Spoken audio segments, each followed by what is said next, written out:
Hello friends, in today's video I'm gonna be walking through how to backup WhatsApp. But before getting started this video, make sure to subscribe how to earn minute.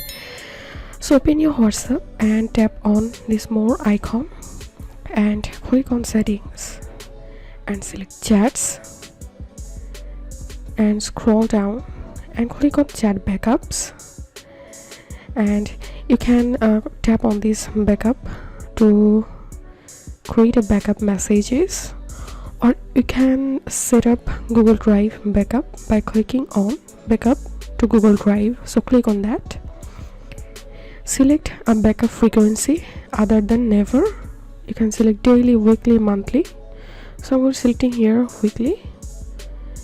Select the Google account you would like to backup your chat history to.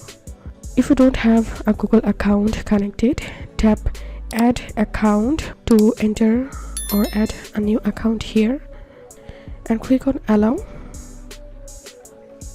So this was how we can backup WhatsApp.